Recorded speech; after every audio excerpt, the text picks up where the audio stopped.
Welcome to Public Health on Call, a podcast from the Johns Hopkins Bloomberg School of Public Health, where we bring evidence, experience, and perspective to make sense of today's leading health challenges. If you have questions or ideas for us, please send an email to publichealthquestion@jhu.edu. That's publichealthquestion@jhu.edu for future podcast episodes. Hey listeners, it's Lindsay Smith-Rogers. Today, to talk about the impact of heat on public health, we turn to Phoenix, Arizona, arguably one of the hottest major cities in the United States. Mayor Kate Gallego and Councilwoman Kesha Hodge Washington talked to Stephanie Desmond about what it's like to plan for heat that regularly tops 110 degrees in the summer, from closing hiking trails to creating new shady spots to getting the word out to the most vulnerable. Let's listen. Mayor Kate Gallego and Councilwoman Kesha Hodge Washington, thanks so much for joining me. Thanks for having us. Yes, thank you for having us. So you are among the leaders of Phoenix, Arizona, where it's pretty hot. I wanted to talk today about the public health issue of heat. Mayor, I was wondering if you would be willing to start by telling us what Phoenix is facing.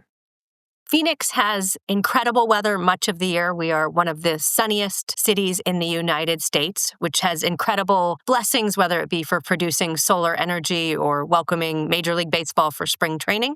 But during the summer, heat is a huge challenge for us. We're arguably the hottest big city in the country. We have regular temperatures above 100 through the summer, and this summer we have hit 118 already.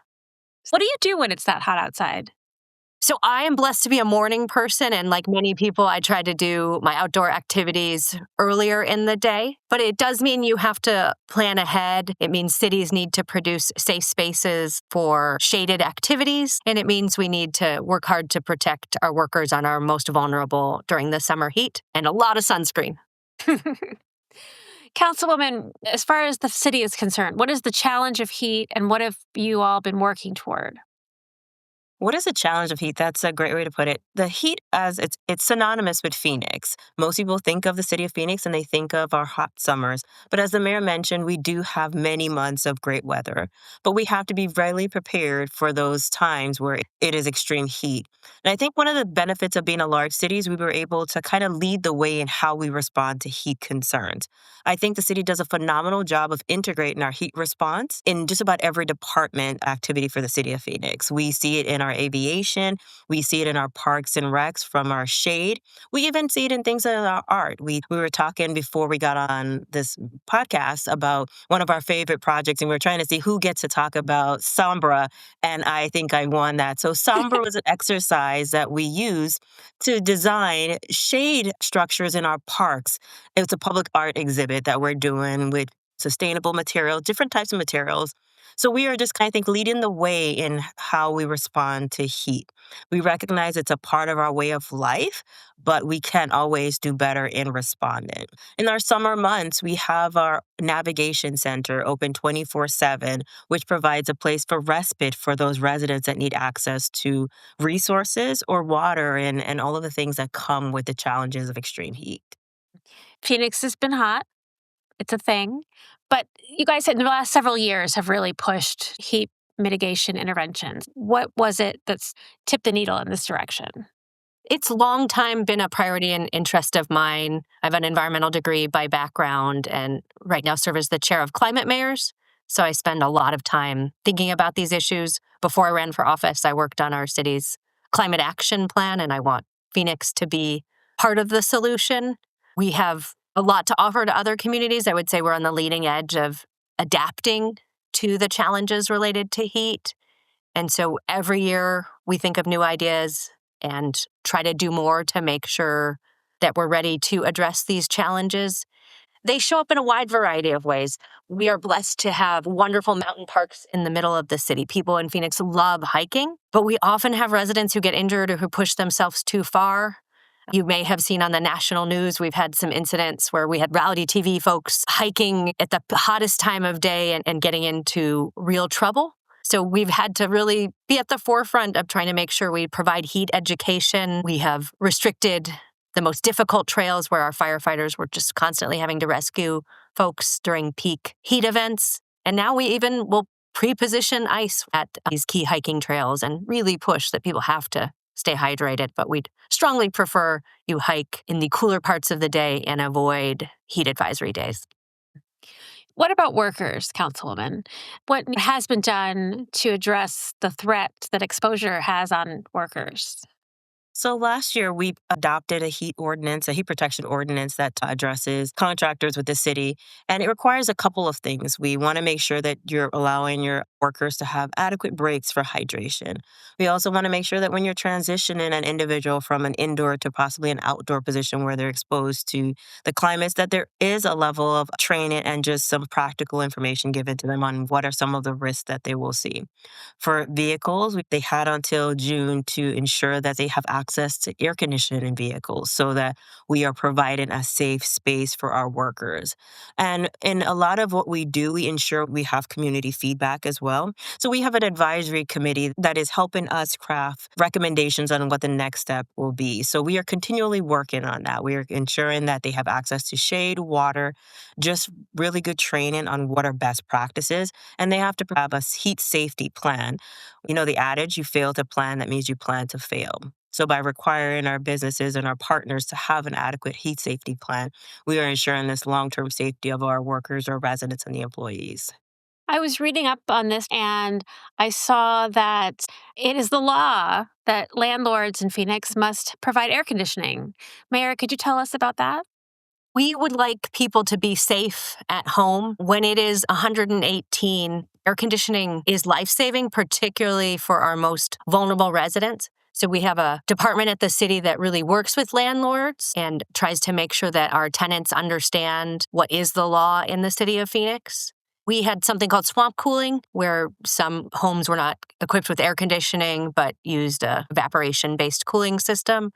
And that actually did used to work decades ago, but as we've had the challenges with global warming, that is not keeping up with the temperatures we see today. So we, during my time as an elected official, modernized that to make sure that people have air conditioning at home. We are lucky to have very reliable electricity here, but there's still a problem with power outages that we have to prepare for. And so the city has a map of cooling locations, including overnight where people can go. By far the most popular are the libraries, and we've extended library hours. So some of our residents who worked non-traditional schedules have also gotten more ability to check out books and other items. So some wins for our community that were driven by public health, but had side benefits.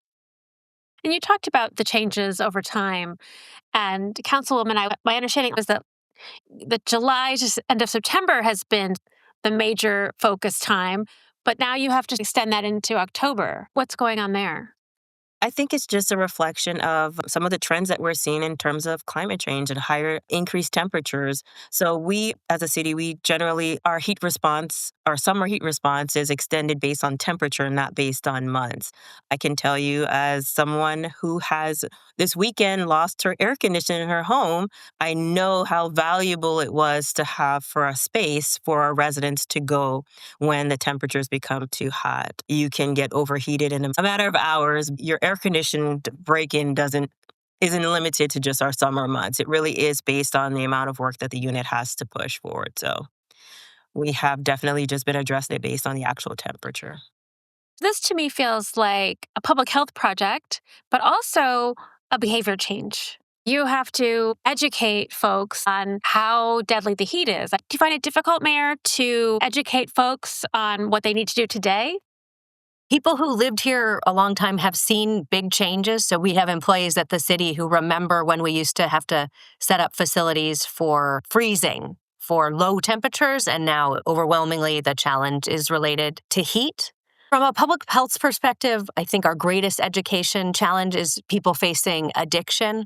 There's certain narcotics that make one especially vulnerable to heat-related challenges. So methamphetamines, we hear from our public health professionals, is really an area where we need to focus and make sure that people who are using those understand they are quite vulnerable to heat and need to be extra careful. So the twin challenge of heat and individuals facing addiction is probably our biggest communications challenge. And every year we learn new ways to communicate those messages, but we still have work to do. What can people learn from Phoenix, other cities? I wonder if there's a fear of what's coming next, Councilwoman. I think what they can learn from Phoenix specifically is kind of what I led with, is that it is, in order to respond to it, you're going to have to take a comprehensive approach. It's not necessarily one aspect. The mayor was just mentioning on our communication front, we have a public service announcement. We are running an active information campaign to ensure that our residents know where these heat relief centers are. They know the signs to look for when it comes to heat injury, potential heat stroke. We are messaging by closing our trails. We are saying these are the times that you should be outdoors. We are just simply utilizing this message throughout the gamut of city services. The information is being shared in the library. It's being shared by our fire department. It's being shared in the workplace. We are partnering with a number of organizations and nonprofits to ensure that residents know about these resources. Mayor, what's next? I imagine you learn something new basically every day when you're out there. And so I'm curious, what's next? We would really like to see more partnerships at the federal level.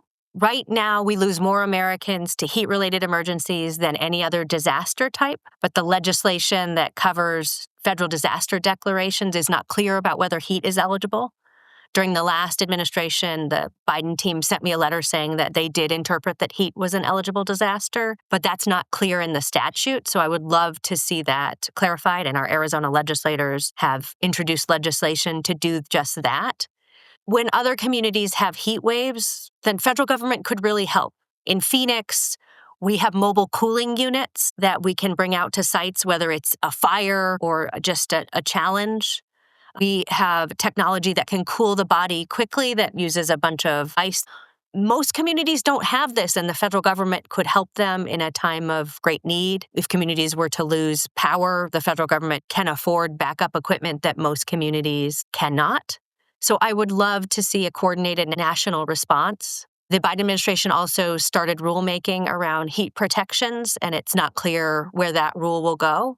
We need nuance. What is a major heat event in Phoenix is very different than what is a major heat event in the Pacific Northwest.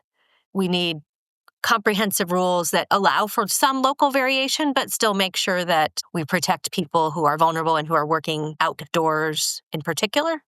A lot of low-hanging fruit on the federal level. And if I may, I would like to also encourage a continued investment in one of nature's greatest responses to heat, and that is trees. Here in the city of Phoenix, we have invested $60 million over 5 years to increase our tree canopy. We know that's one way we can reduce some of the external temperatures. We also did innovative investment. We are starting the cool pavement in our community, trying to curb some of the heat island effect that we are seeing. We have vendors that have brought to us a technology where we put an overlay over the pavement that helps reduce the heat reflectiveness of the pavement. So it helps in some instances. It can bring down the temperature in that area about 2 to 3 degrees.